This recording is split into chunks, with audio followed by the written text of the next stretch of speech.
HS first year examination cancel. এতিয়া আৰু আমি এক্সামৰ বাবে প্ৰিপেৰেশ্যন কৰিব নালাগে। এতিয়া আৰু এক্সাম নহয়। এতিয়া আৰু আমি পৰীক্ষাৰ বাবে হাবাথুৰি খাব নালাগে। এতিয়া আৰু আমি ঠিকছে মোবাইল চাব পাৰোঁ। এতিয়া আৰু ফাৰ্ষ্ট ইয়াৰ এক্সামিনেশ্যন নহয়। এই কথা হয়তো আমি সকলোৱে জানিম যে যোৱাকালি অৰ্থাৎ 22 মাৰ্চৰ দিনাখন অসমৰ শিক্ষামন্ত্ৰী ৰণোজ পেগু ডাঙৰীয়াই টুইট যোগে ঘোষণা দিয়ে যে HS ফাৰ্ষ্ট ইয়াৰৰ অৰ্থাৎ তোমালোকৰ 24 তাৰিখৰ পৰা 29 তাৰিখলৈকে যিকেইটা এক্সাম হ'বলগীয়া আছিলে সেইকেইটা এক্সাম আৰু নহয়, সেইকেইটা এক্সাম কেঞ্চেল হ'ল।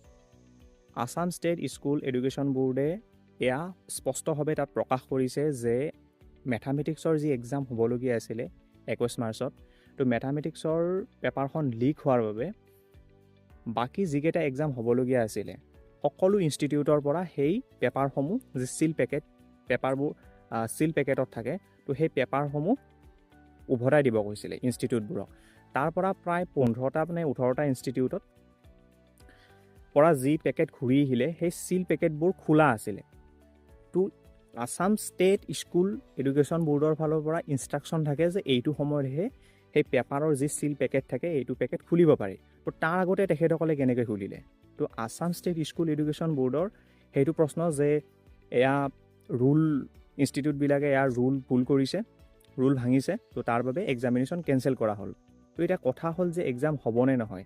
তাত তেখেতসকলে স্পষ্টভাৱে প্ৰকাশ কৰিছে যে এক্সামটো সম্পূৰ্ণৰূপে আমি কেঞ্চেল নাই কৰা, হয়তো পৰৱৰ্তী সময়ত এক্সাম হ'ব।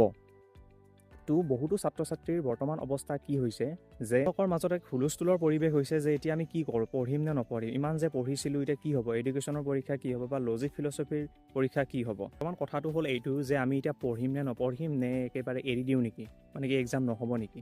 তাত তেখেতসকলে এইটো কথাও স্পষ্টভাৱে উল্লেখ কৰিছে যে 22 তাৰিখৰ পৰা মানে কি 24 তাৰিখৰ পৰা 29 তাৰিখলৈকে যিকেইটা এক্সাম হ'বলগীয়া আছিলে সেইকেইটা এক্সাম নহয়, কিন্তু তাৰ ঠাইত এক নতুন মানে ৰুটিন দিয়া হ'ব।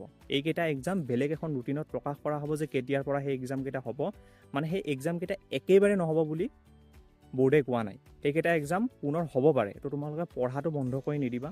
যেনেকৈ তোমালোকে পঢ়ি আছা, যিকেইটা এক্সাম তোমালোকৰ হ'বলগীয়া আছে সেই এক্সামকেইটা ভালকৈ পঢ়া, তোমালোকে এৰি নিদিবা পঢ়াটো। তোমালোকে এইটো ভুল নকৰিবা, কাৰণ হঠাতে ৰুটিন দি দিব যে তোমালোকৰ যিকেইটা এক্সাম কেঞ্চেল হৈছিলে এইকেইটা এক্সাম ইমান তাৰিখৰ পৰা ইমান তাৰিখৰ ভিতৰত হ'ব। হয়তো তোমালোকে পঢ়িব টাইম নাপাবও পাৰা আৰু। তো তোমালোকে পঢ়াটো বন্ধ নকৰিবা, ভালকৈ পঢ়ি থাকা। তো এইটো ভিডিঅ'ত আমি ইমানেই আলোচনা কৰিলোঁ। আকৌ লগ পাম অন্য এটি নতুন ভিডিঅ'ত। তো আজিলৈ ইমানেই। জয় হিন্দ, বন্দে মাতৰম, জয় আই।